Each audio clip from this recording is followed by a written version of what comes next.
The book may have a chance. Oh! This is the moment. And what did I not tell you? And they have made it through. And who is that? It is the 18-year-old Salim. The new Edibiasi player who just joined the Krahatabo has scored what would be described as a spectacular goal there.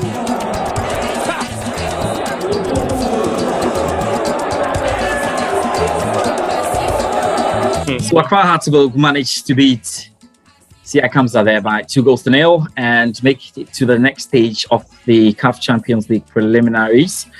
We're looking forward to play against the Moroccans. We'll talk about that shortly, but we'll get into the dynamics of what we saw at the Accra Sports Stadium. I've been joined by three of my very good friends who are, learned actually when it comes to Accra Hearts. They know the inner workings, they know what's happening. They had a good view of it today. And so we'll be good to just get into it. Felix Romark is joining me. Felix, how are you doing?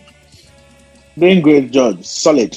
Yeah, solid. The result was solid. I mean, you told me that all you wanted was the result, like Sikia Kono. So you got your result 2-0. Of course. But we'll get into the analysis. Kofi Bolassie joins me. Kofi, how are you doing?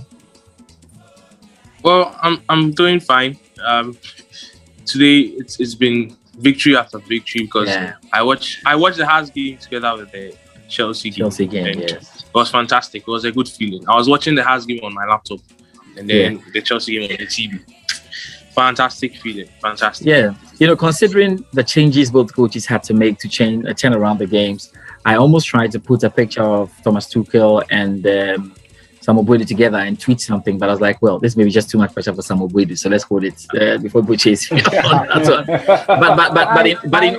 in all respect, I think that he's doing what Tuchel is doing in England, in Ghana, perhaps. I mean, if you look at what he's done so George, far. I did that. I put the two pictures together and I tweeted something. You don't need a doctor when you have these two men. That's a good one. James Sowah joins me as well. James, how are you doing, James? I'm doing solid. I'm doing good, George. It's been a wonderful weekend, if I may put it that way, because my darling Liverpool, we got our 3 points yesterday, and then today Samuel Boydu silenced our critics. It's been coming for quite some time, and we all know how the Asante Kotoko faithfuls were taunting us on social media, hoping that Kamsar walks away with the victory, but Samuel Boydu had a different agenda for them. Okay, so let's do the analysis right now then. Let's start from the very point, the fact that there were no supporters in the stadium.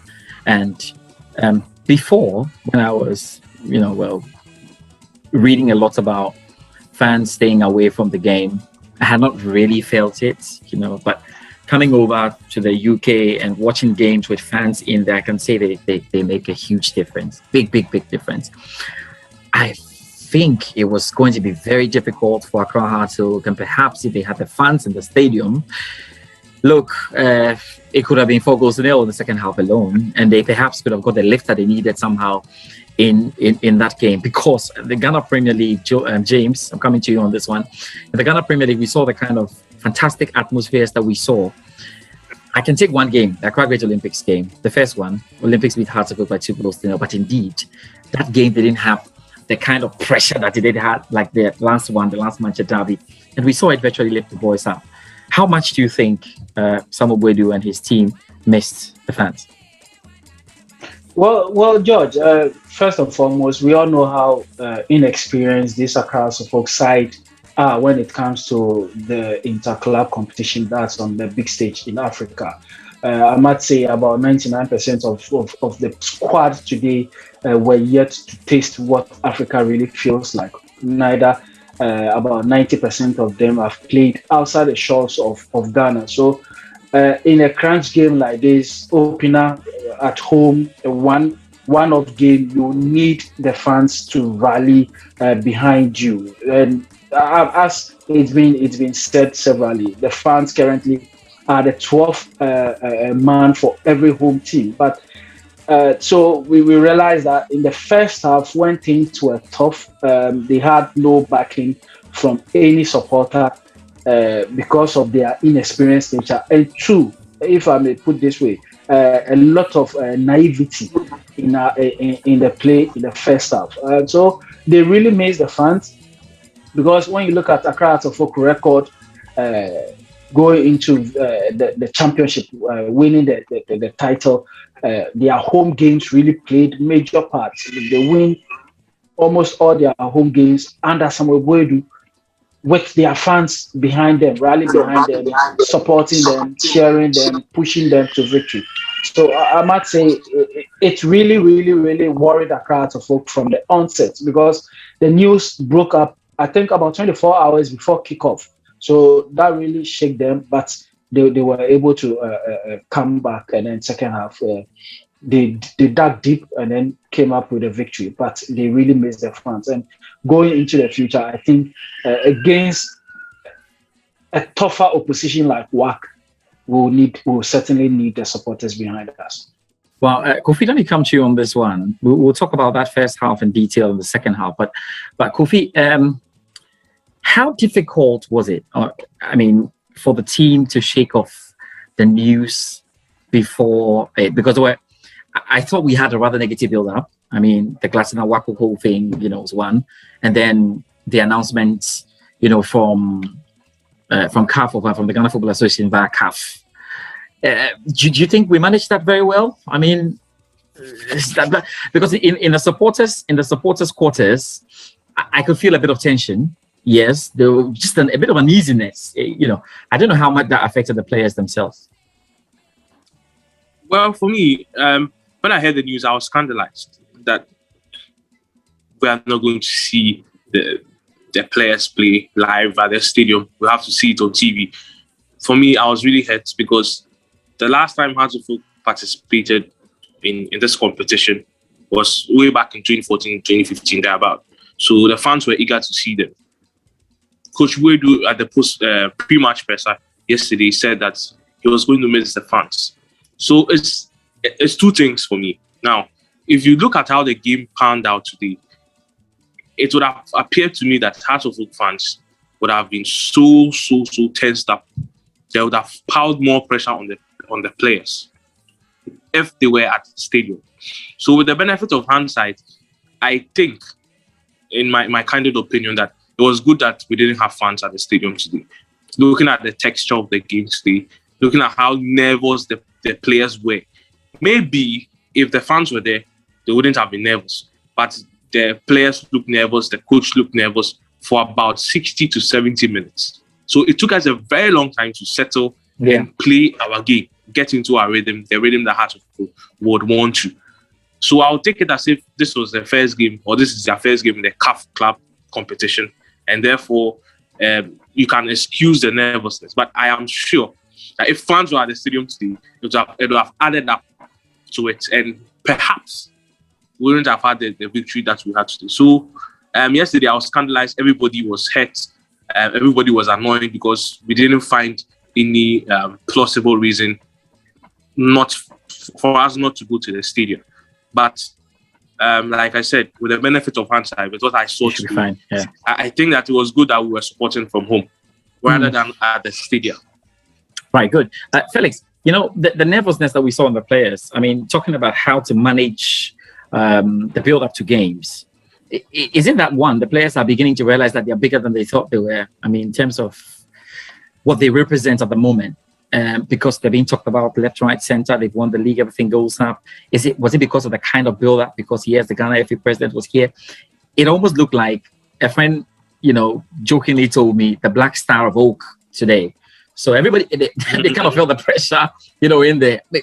Felix, would you say that's what caused the nervousness, and for these young lads who genuinely are in a new competition for the first time? Well, George, I clearly think so. If you, as human as we are, if you are entering into a new terrain, a terrain where you are not used to, there'll be a bit of nervousness. So I totally would agree, with you on saying that they felt that.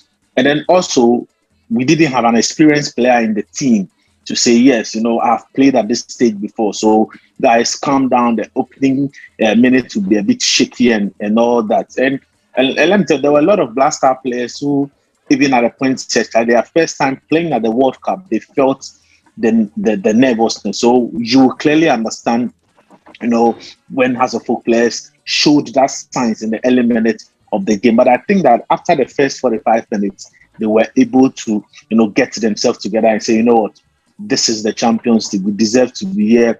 We are the sole representation, representative from Ghana.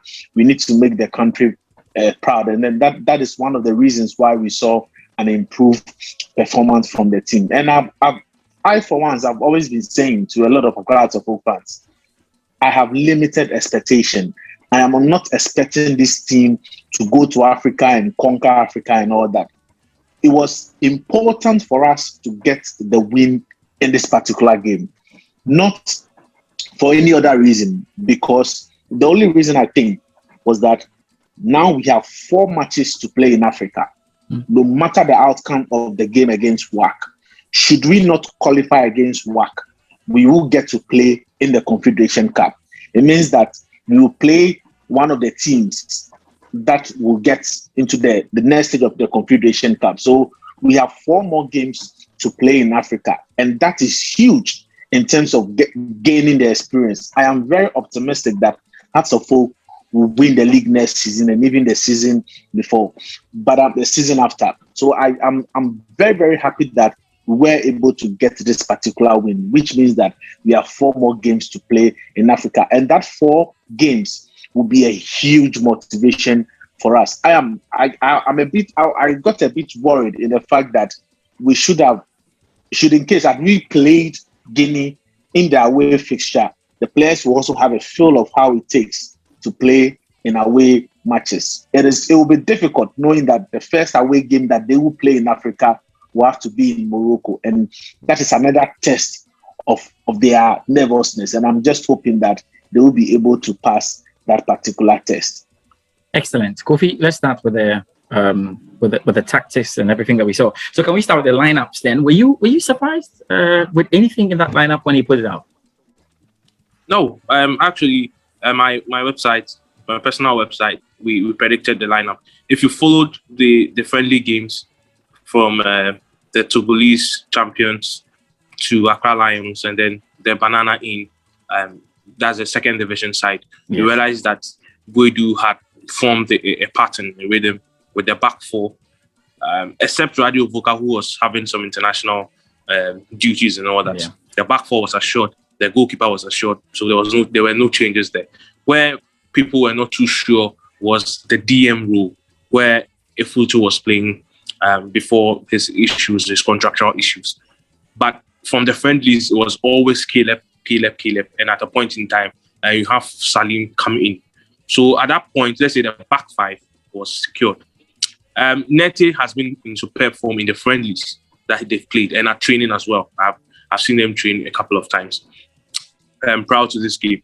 And Frederick Ansah also has been doing well in the friendlies. Salifu Ibrahim, I don't need to speak about him in terms of what he had offered us in the FA Cup game, yeah, and then in the FA Cup competition and then the Premier League competition as well.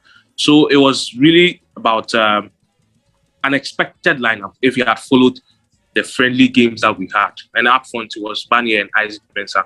They played against the Lions. They played against the Togolese champions as well, and as well as Banana in FC. So it was very much predicted. One thing that people have to notice is that Boadu has changed his formation from the 4-3-3 that he came with. Now he adopts what Papich was using, and that's the 4-1-2-1-2, or the popularly known as the diamond formation. Yeah. So now he deploys 4 midfielders, central midfielders, of course, not too wide. The widest are the central, the right interior midfielders, and then the left interior midfielders as well. And then we have 2 players up top. So that's the tactical change that he's made. So far, it's worked for him. I've seen the friendlies tactically will look good. Hearts of Oak look very, very good. And today as well, it looks like it will work, but it has to take time. Because what he used to win the league was a 4-3-3. Because he had Kojo Addo Jnr, Barnier, and then you had either Victor Edu or Isaac Mensah. Now he has some wingers, Suraj, and Eshubonting enterprising wingers as well. So it's quite surprising that he's changed back that to the 4-4-2 where he has to play only 2 up top. Simply because, Hearts of Oak are blessed in midfield. Even if you take a photo out, there's Felix Romark, there's Salifu Ibrahim, there's Emmanuel Neti, there's Salifu Ibrahim as well. There's now Salim. So we have about 5 strong central midfielders, defensive midfielders, and attacking midfielders as well. So he's gone for a combination that puts the strength of the team together at once. I'm sure that's why he switched to the 4-1-2-1-2 formation, and maybe it will change in the future when other strikers like Ajini Mboating, Eshubonting, Suraj, and who, if they're able to settle down, then he may have to increase the numbers in the forward line. So tactically, these are the changes that has happened to Accra, and today it's paid off for him. You have to dare to change. We saw Tuchel change his formation today from the 3-4-3 to the 3-5-2 formation for him to get the win in the second half as well. He has changed throughout preseason. So it's just about the time that players will get used to it better than they have played in the friendlies and in a competitive game today as well. Prior to the game, James, you were a bit skeptical about how Kofi Koji was going to be used. And so when you saw Isaac Mensah in the starting lineup, what were your thoughts at that point, James? Yeah, James, are you there? James, you have to unmute for me, yes. Yeah, I'm here. Come again. Yeah. I was talking about the starting lineup. When you saw Isaac Mensah in, not Kofi Koji. What ran through your mind right there? I was like, wow, Samuel Bodu really watched our show. I think we called it. We got the only issue that we had was when we heard that Caleb Amankwa got a knock in their last. But even that, Romark clarified and said he was ready. Yeah. If he was unable to feature in that role, who would fit in perfectly? Because we all know of Afutu's situation. But I think it was a spot on. It was spot on. I called it for Isaac Mensah starting ahead of Koji. And I quite remember saying, I'm hoping for Koji to serve me with a hot pie after the game. And rightly so, he did with that sumptuous free kick. So I think it was a spot on. And as Bolassie rightly said, when you follow across the full preseason, you will know that Samuel Bodu was actually preparing his starting lineup with the last 3 games that he played. So it was no surprise there. And I think they did the job. First off, Isaac Mensah and Banye really worked the defense of Kamsar.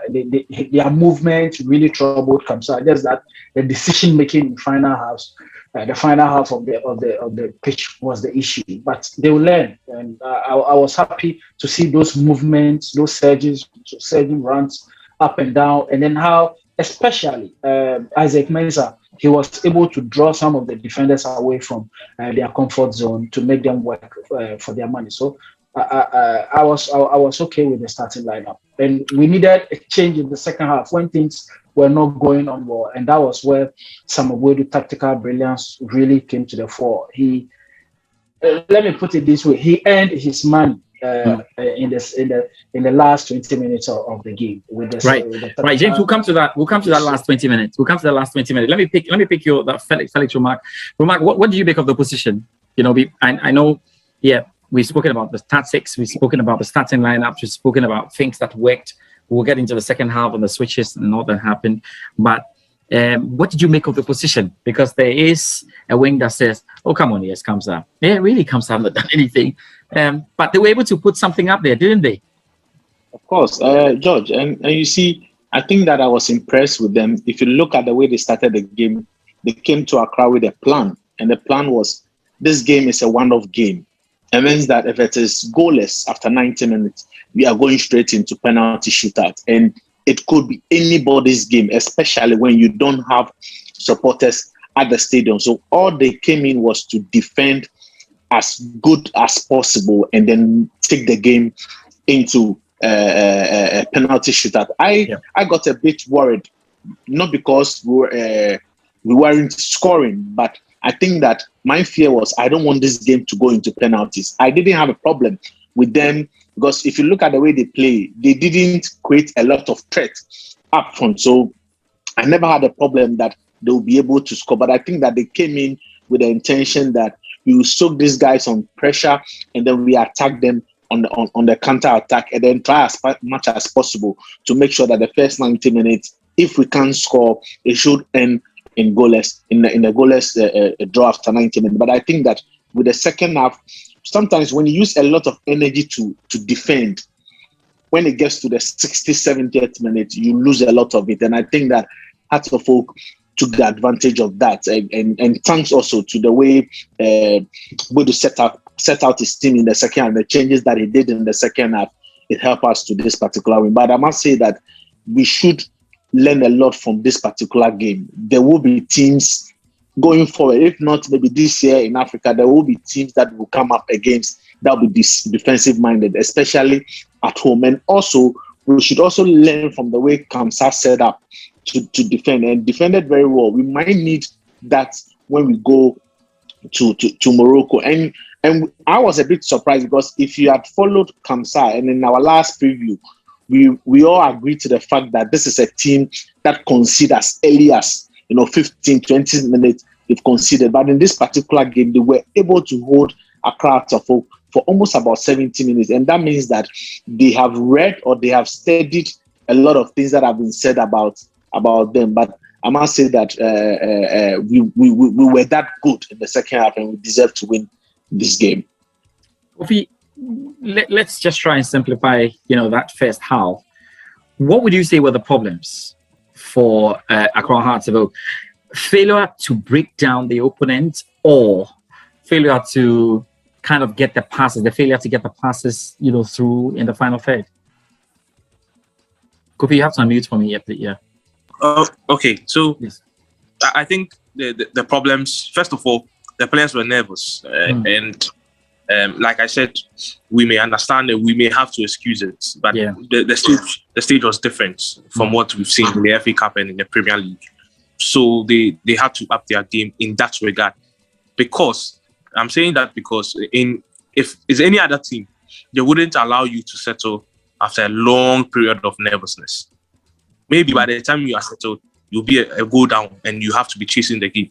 So they have to settle quickly, and in other games that will play, especially the game in Morocco. Because if they are unable to settle quickly, you can go down by 4-0 before you know it. Yes, before you know it, and nobody would understand.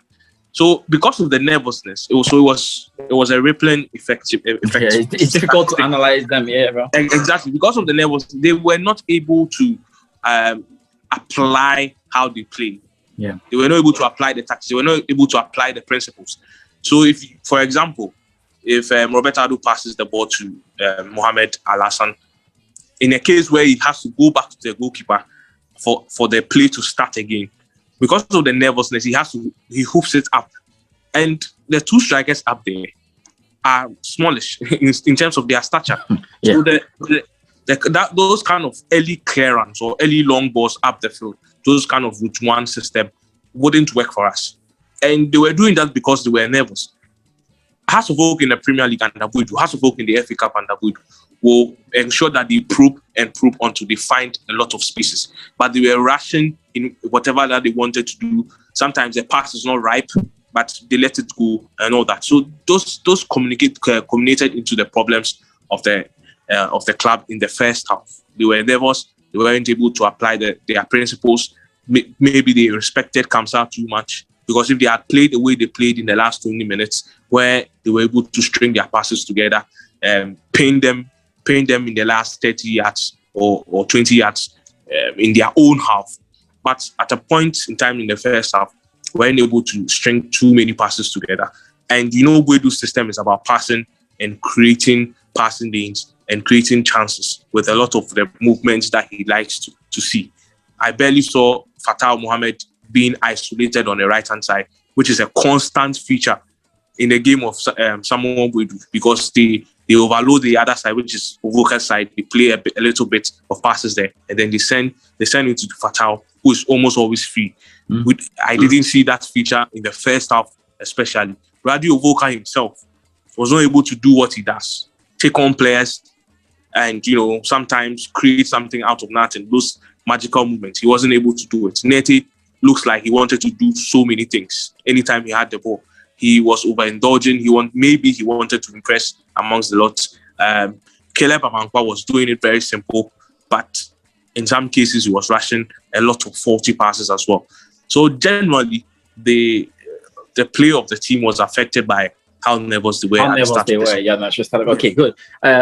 Romark, we spoke about Salim Adams, and for Salim Adams, I'm going to give all of you a chance to do it. Now, I am very, very cautious, and yes, I've written some things and tweeted some things about Salim. I'm very, very cautious not to rush a player, but sometimes when you see a player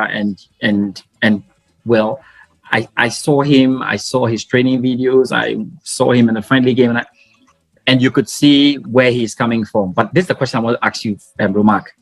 Now, to the point where, look, Samuel Wedu is more or less stuck, and he can look to the bench and say, "I'm going to get you, Salim, on." What does it say about the player one? What does it say about the kind of work that Samuel Wedu is doing with the boys in the background? Well, I think that one thing about Samuel Wedu is that when he comes and then gets you from wherever you are to play for him, it means that they have watched you and they've studied you for a very long time. And the man who he normally trusts to do that is the assistant coach, which is Hamza. And I'm sure they have done a lot of good work when he was playing for New DBRC in the Division 1 league. And George, you ask yourself, how many youngsters will come into a first game in Africa playing for Accra Atofo, and then within that debut minute, he managed to score that cracking goal? That should tell you that this is a player who is high on confidence. Already a lot of people are saying that if you continue playing like this, you might not even miss Benjamin Efutu. Well, I don't want to pass that judgment based on one game that we've seen today, but I think that it is a prospect, and Atofo have got on their hands a very good player. We've all gone to YouTube to watch some of the games that he has played in, but if when it comes to recruitment in terms of getting players, getting quality players, scouting for better players, nobody does it better than Samuel Boidu and then Hamza Mohammed. And I think that this is one of the gems that they have uncovered for Accra.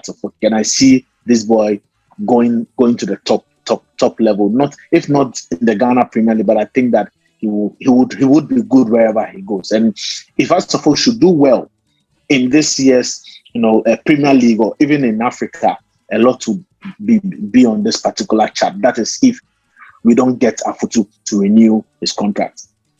Yeah. So what can you say about Salim? What can you say about Ejenim as well? They came on. They look like they have been playing this team for some years already. Well, anybody that watches the Ghana Premier League knows how Ejenim is, knows the quality that he brings to any side that he fits in. And we saw him with Midiama.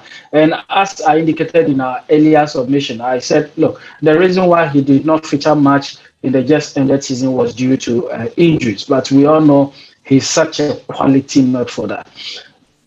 He is now coming into a new setup, but Samuel Boidu's setup or system that he plays is not new for him or to him. So he will excel. And we are yet to see the real Ejenim. When he hits the ground running, everybody will be excited that he's donning the Accra Atofo jersey. So Ejenim coming to Accra Atofo and the kind of quality that he brings to this side, it will be there for everybody to see in a very short period. And as Salim, come on, I was so much impressed with his cameo to the extent that I had to rave over him on social media. Look, I wasn't expecting him to be on the bench to talk of coming on to deliver at this high level when it comes to African football. And I was excited to see him come on, one.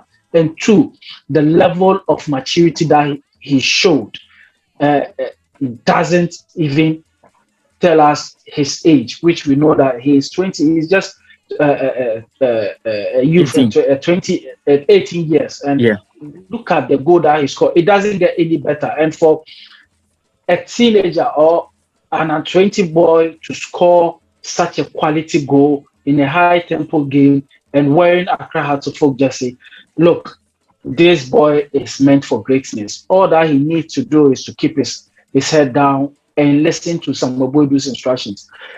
We all know Samuel Bodu, he loves the young chaps and he is able to develop them to the stage where we'll call them national assets. Look at what he did with Midiama, the kind of players that he brought on board from known sides, second division, coast teams, and then he was able to give them certain pedigree when it comes to Ghana football. And I have no doubt with this kind of quality that or gem that he's been able to snap for Accra Hearts of Oak, he will make this guy great. All he needs at this moment is to keep his head up and then listen to instructions from Samuel Bodu. Good. Kofi, let me come to you on this one now. So right now, why did he have to change? Why did he need to bring these guys in? And it looked like it did solve the problem. Yeah, I think we needed more control in the midfield. Then I've heard James say that he didn't expect him to be on the bench. I was expecting him to start. Salim, yeah. I was expecting him to start because compared to Caleb, Caleb is not a traditional DM. He's not a DM by training. He's a centre back, or he's a right back turned centre back, or centre back turned right back. Right back then to right back. Yeah, I think exactly. We learned a lot from that. Is one exactly. So if you look at Salim, the first time I saw him, I've seen his videos, but the first time I saw him was the game against the Togolese champions, and that was played in Togo away in quotes. If you look at his passing range, his confidence, how he's able to recover the ball, and the kind of choices he makes in terms of passing, I thought that he had arrived already. I saw him against Accra Lions. I had the same feeling. Against Banana, I have the same feeling. So I was thinking that maybe I wouldn't call it a risk, because if I look at his qualities, I wouldn't call it a risk if we were supposed to start him. But I'm looking at it from the lens of Samuel Bodu, and he would have seen it maybe as a risk because Caleb has been playing as a DM in the Premier League and all that. But I would have thrown him on right from the start, from the blast of the whistle, because he brings stability. He sits right in front of the defense. I've compared him to somebody like George Addo Jnr. or Sergio Busquets in terms of what they do. They are able to recycle the ball. And if you look at him well, he likes those 3-yard, 4-yard passes. He takes the ball, he receives, moves into space, takes it. He also has the eye for a long pass. And for those of you who are surprised with this long range shots that he puts in, he did a similar thing against Accra Lions at Accra Sports Stadium in the last friendly. Kofi, and not to cut you. Yeah. In the last training session, I got some videos of their last training session. Yeah. I heard Samuel Bodu say behind him, "Boshot, no." I said, "Boshot." I heard this. I think he shoots well. Yes, he shoots well with good technique as well. So they are aware of that quality as well. So for me, I hope that this builds on his chances of making the team regularly. Because for me, I think that as a club, as a team, as a manager, as players, we have to move on from Efutu, and because we have a competent replacement in Salim Adams. His stature also gives him an added advantage as well. So for me, I think that is a perfect DM, a modern DM. He's my kind of DM, a DM who can recycle possession, a DM who can contribute defensively and offensively as well, and a DM whose choices in terms of passing, the range, is absolutely good as well. So for me, perfect. Ejenim Boateng also had to come on because the attacking options look a bit blunt. I think that if anybody or if anything is going to change in the next 4 games that we have in the CAF club competition, I think it will be Isaac who makes way for another person. If we we know what he can do. He's always stressing the centre backs, making runs here and there. But Isaac will have to up his game because the people sitting on the bench offer something very unique. For example, Ejeni Boateng has quick footwork. He can take on players and all that. There is Kofi Koji, who plays with his back to the goal and can offer himself as a target man for the team. So the tactics around the team can change around Kofi Koji as well. So these are people who are knocking behind the doors of Isaac Mensah, who's always had the stats in the friendlies that we've played prior to this game as well. So these are the changes that he had to make to bring some sort of stability. And also he mentioned at his post-match press conference that he realized that the guys were a bit deeper than they were in the first half. And when people are sitting deep like that, you need people like Kofi Koji and all that, because the only way to go around them, if not the intricate passing, which was missing from our game today, you would have to go long. I mean, you have to throw away your pride. You have to throw away everything that you know about that process, the possession football and all that. And you have to hook the ball into the box. And if you have to hook the ball into the box, you need somebody like Kofi Koji with all the stature that he has, his height, you know, the ability, the strength, and to shake off defenders and all that. And it paid off. Kofi Koji also, you know, offers himself as somebody who can take a lot of, who can take set pieces well. He scored the same goal around the same position against Dwarfs in the truncated league, and he's done it again today. So he's shown that he can offer something off his style of play or being a target man. He can offer something when it comes to set pieces as well. So overall, I think that Samuel Boadu has a lot of tactical variations in the players that he has on the bench at the moment. So let's take it as if those who started today will be his regular 11. He, like I've said about Salim, I've said about Ejeni Boateng, it's one thing as well, a very exciting winger. So if the game is too narrow, Boadu can decide to stretch it with such a player like a Sponting on the left-hand side, and then Ejeni Boateng on the right-hand side. So he can stretch play if he wants players to come and take on defenders who are tired. He can bring on these two as well. So it looks like he has to just get the balance in terms of who starts, when to throw on this kind of quality or this profile of a player, and in which moment. If he gets that right, I think that we are good to go. You know what? Given spoken about the players on the bench, I mean, in terms of the entire squad, we've got some very crazy players. I don't know what it's going to become of Benjamin. There's a lot of there are too many crazy players. I mean, great players. Charlie, when I think, and these are players that can start any game at any point. Yes. And remember, we have Awako as well.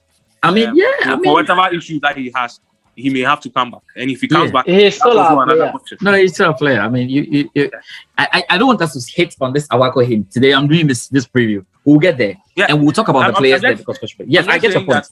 Added to the quality options that we have. Yes, so many players.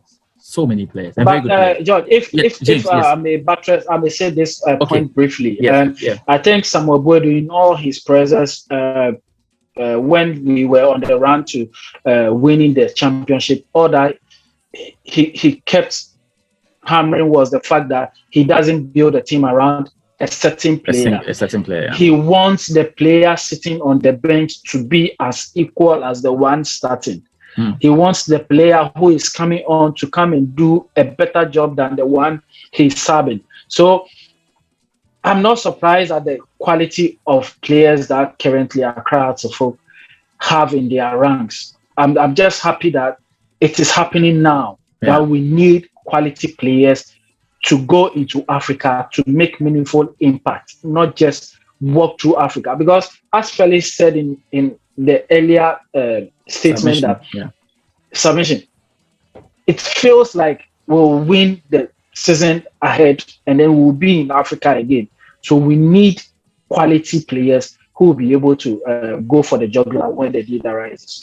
Yeah, Wumbo, a lot of people just about wrapping up. Felix, let me come to you. So what news do we have? What phobia news do we have?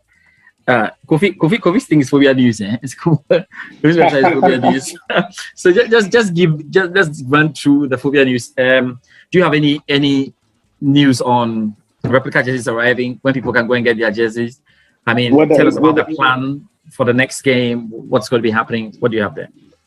Well, the team will resume training on Tuesday. Right. For the replica. I think it should be in before the start of the season, and I'm hopeful that we should have that. And clearly we saw how beautiful the kids are on TV and on pictures that our colleague photojournalists. I've got a lot of people saying that it looked nicer when they saw it in person than when they saw it on TV. So that is the thing. So I'm just being hopeful that when it comes out, a lot of House of Folk supporters will buy it. The club is trying to put this within the range of 150 to 200 cedis, but I hope that it will be affordable for every House of Folk fan to get their hands on. 150 to 200 is affordable. Yes, of course. Okay, anyway. Oh, it's very affordable. Because you're looking at the dynamics. You're looking at the dynamics of the production and everything. So George, you are in the UK now. I'm sure when you walk into a Chelsea Beggar store, you buy a kit close to that. I bought my Chelsea. 69 pounds. 70 pounds. It's 800 cedis. 1,000 cedis. So I bought my Chelsea jersey around 800 cedis. Yeah. I got the Liverpool kit for James around the same price. So I think for us it is cool. But I am not even worried about a replica kit. I want Accra of Folk to get into the money zone because we really need the money. And clearly, this is a very focused Samuel Boydu. He really wants to achieve that. See, WAC is a very, very big team, but nothing is undoable when it comes to football. So I'm just hopeful that the players will obey the instructions of the coach, and then we will surprise everybody. I am hopeful that we would be in the group stage. If it is not the Champions League, it would be the Confederations, and I'll be very happy about that. Yeah, Kofi, quick one. So, Kofi, what's the latest on Phobia news? What's the latest on Phobia news? Well, I think that Felix has said it all. On your website, actually, I mean, on the website. Yes. So, did you do player ratings or what did you do? So for the player ratings and post-match reactions, we'll have all of them. So, I mean, we'll have player profiles. We have player profiles, of course, of those that we do not know. Somebody like Salim and co. So, they'll be coming up in the coming week as well. And let me also point out this before we go, that the duration or the interval between now and the game against WAC is about a month or more. Yeah.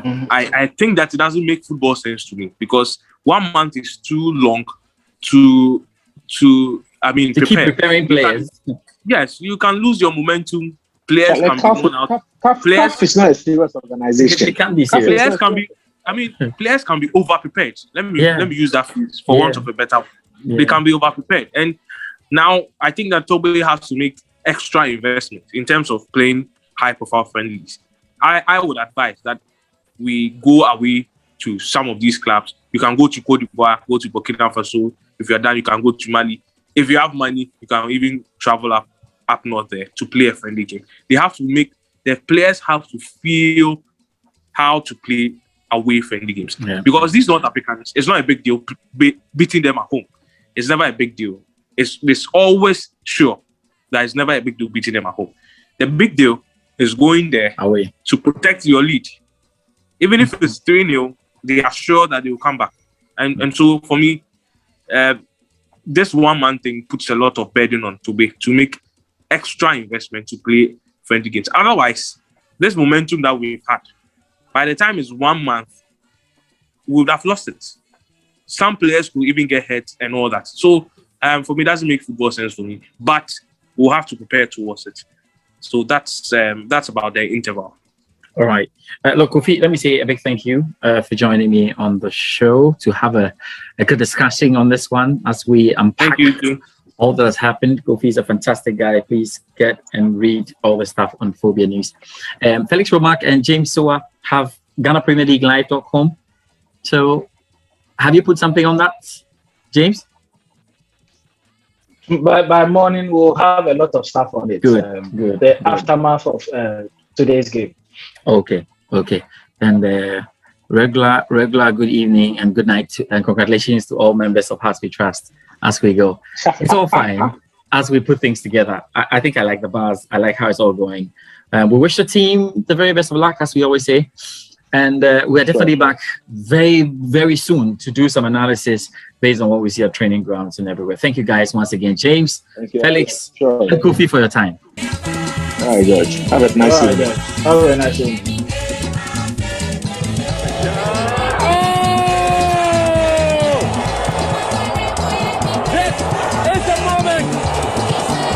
What did I not tell you? And they have made it through, and who is that? It is the 18-year-old Salim.